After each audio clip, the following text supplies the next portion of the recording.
Ryan C. reporting your top news. Tonight's top story is on our beautiful pantheon we hold dearly.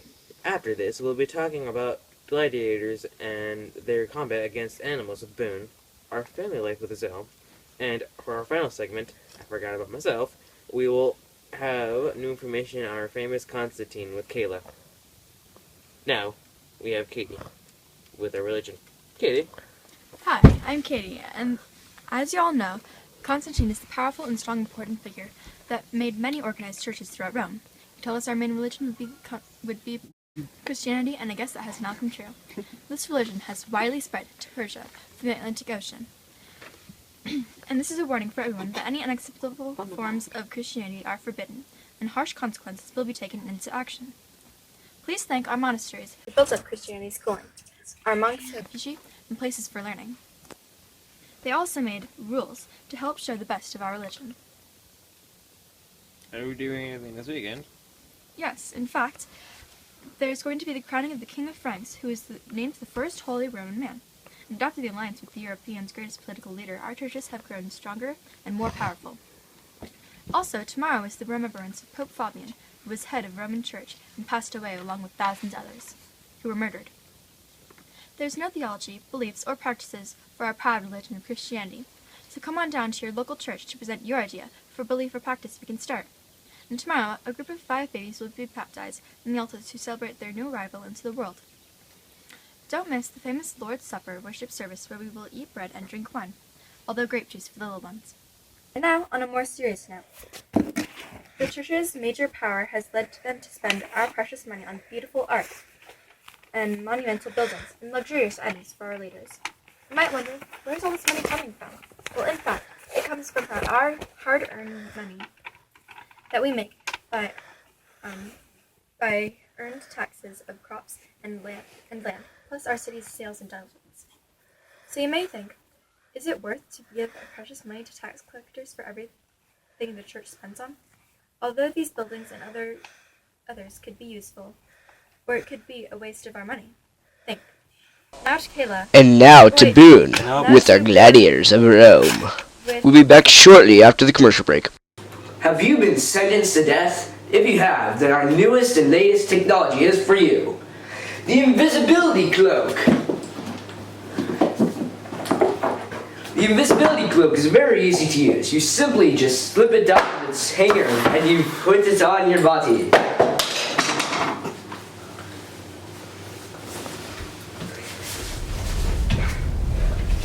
See, now I'm completely invisible. You would never know I would escape from the prison where you came from. If you like that demonstration and you want to buy the invisibility cloak, call 1-800-INVISIBILITY-CLOAKS today. Literally, just call. Thank you, Robert, and we're back from our commercial break. This is the RINC News reporting to you with the Gladiators of Rome. I know a lot of you wish to be more knowledge acquainted with the Gladiators of Rome. Today in the Colosseum, a bloodbath has started between the Gladiators of Rome. We all know about today's most famous gladiators, but today we will be mainly talking about the combat against gladiators and animals. Oh, and did I not mention that tonight's sponsors for the show are Invisible Plants? As we all know, gladiators are slaves, poor commoners, the punished, or very innocent Christians. These men, and in very, very rare cases, sometimes women, were often trained in imperial schools in Rome, Pompeii, and other royal cities in the Roman Empire. These schools specialized in combat. The gladiators trained to either be lightweight gladiators or heavyweight gladiators. Lightweight gladiators carry a weapon such as a trident and a net to entangle their opponents. The heavyweight gladiators would wear armor such as a helmet and a light cloth on their right arm, or whichever arm they would hold their sword, to protect them from many battles so that their arms would not be severed. Many of us wonder why exactly animals were brought into this entire situation in the first place. The Roman Empire, being so large, exploits its ability to bring exotic wild animals into combat. We Romans are all about new and exciting, so in order for the Roman Empire to keep up with our wants, They must continue to keep making things new and more exciting. Gladiators often fought animals if they had been sentenced to death.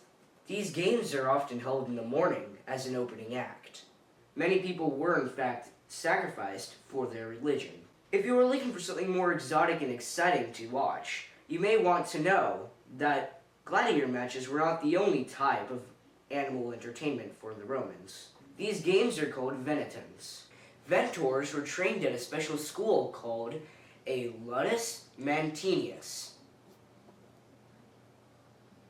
On foot or horseback would often fight in a lifelike forest against many animals. In fact, there were shows specifically for emperors to show off their hunting prowess. The venetans originated from a play-like show which animals were trained for. At one point, there was a sort of revolt. Just a little one. But the emperors created a show to show off their hunting prowess so that the citizens would believe they were a strong ruler. After this, citizens enjoyed this kind of entertainment, so it became a show called a venator. A school called a ludus mantineus, which in Latin means morning school, where they learned to fight animals. Now we all wonder where gladiator fights originally came from. Gladiator fights originated from a ceremony that happened at one's relative's funeral. We believe that freshly spilled blood on the burial ground would bring good luck and good fortune to our ancestors. So in turn, we would have slaves and prisoners of war fight to the death. Eventually, we Romans found it very thrilling to watch this gruesome combat. So in turn, we created the gladiator fights of Rome. But we Romans are all about new and exciting, remember? So, in turn, the Roman Empire gave us the entertainment of animal fights against gladiators. And there you have it, folks. That's the Roman gladiators in a nutshell. Up next, we have our family life of the exquisite Rome. We will see you back after the break. Are you tired of bland, boring togas? Well, I got the solution for you. Fashion togas! And we have our selection. We first have striped death.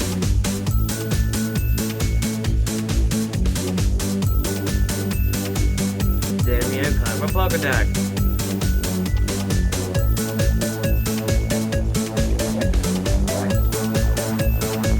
Hot summer floral pink.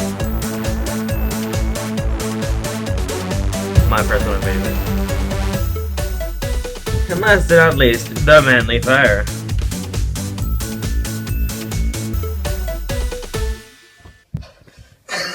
Don't you want these things in your life? Well, I do. Buy your fashion toga today. Hey, Tart. Thank you, Boone. I'm Lazapa, and today I'll be interviewing two different families from Rome. Today I have Richard and his daughter Penelope, and Greta and her son Ranger Rex. So what is life like for you, Richard? Life is very simple for us in our huge house. We have plenty of money for just the two of us. And Greta? We manage to gather all the scraps we can to live a little longer. We bake for as much as we can. Nearly how much money do you make a week? My family? I can't even tell you how much we make, but if I had to say a number, it would probably be about 10 sesterces, but at most about 20. We make about one large sesterces a week, but it really depends on who we are stealing from, borrowing from. It goes away quick since we spend most of it on food. And what do you eat for meals? And how much do you eat? Delby? For our food, we eat meats such as pork and steaks. With that, we have hearty vegetables and the softest breads. For me and my son, we eat about an ounce of porridge with, if we get lucky, some vegetables and some stale bread. We get this food about once a week, so we must savor it. Nice. And for our final question, how big or small is your house?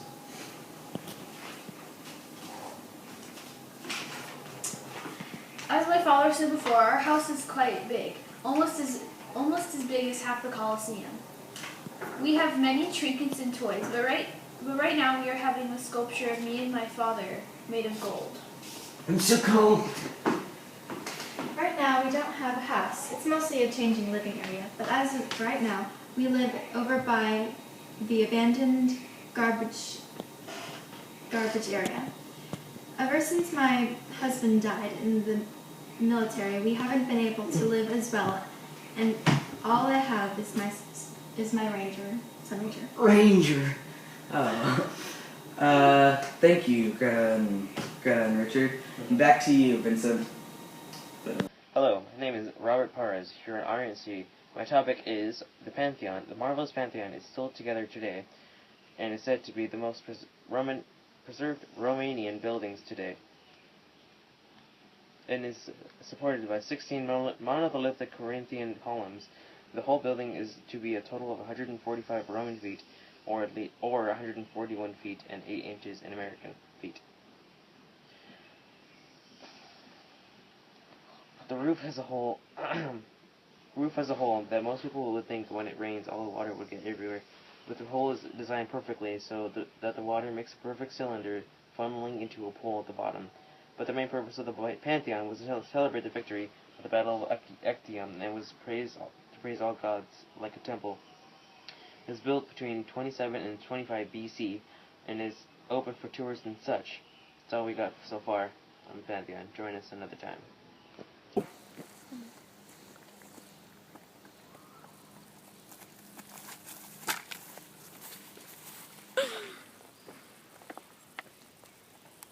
New ABW energy drink, man flavor. Boom. Wait, shouldn't have...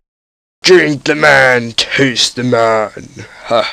Thanks, Robert. For our final story tonight, I will be interviewing Constantine the Great, a Roman emperor. How are you tonight, Constantine? I'm doing very well tonight. So we have a few questions we wanted to ask you. Sure, what is it? So how's your new life for being the first Roman to adopt Christianity?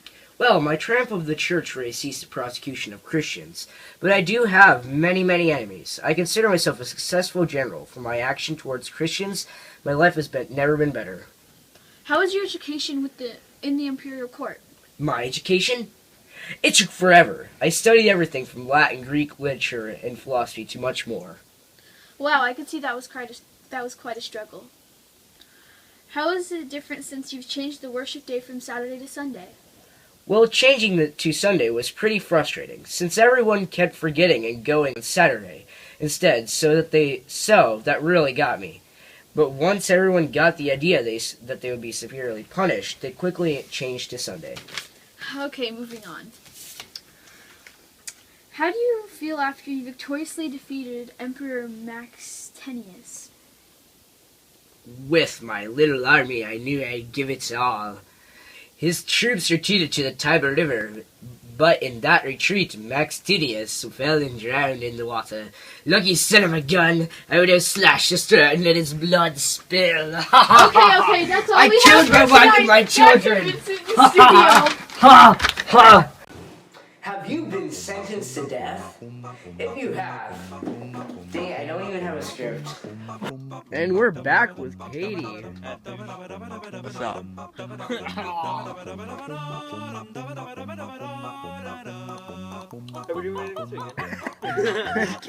You're just on your phone. Yeah. Perfect, that's wonderful. Okay. Are we doing anything this weekend? Yes. Oh. Are we doing anything this weekend? Yes, in fact, there's the crowning of the King of France. And now, on a more serious note. Oh wait, we're walking down. What do we do? Here. We're all keep going. I get tired with useless done people. Fashion togas! I know.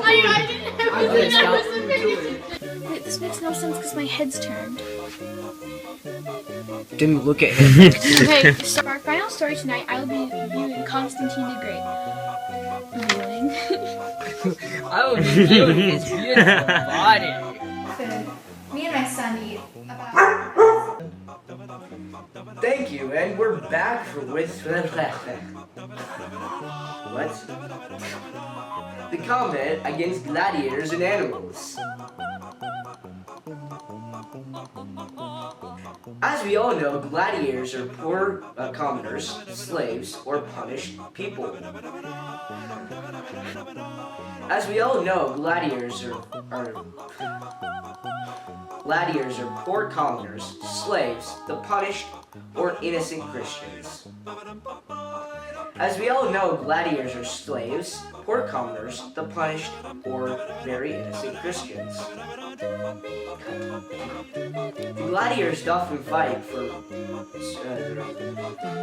The gladiators often fight for their lives. Some fight for fame or glory. These men and sometimes women are trained at schools called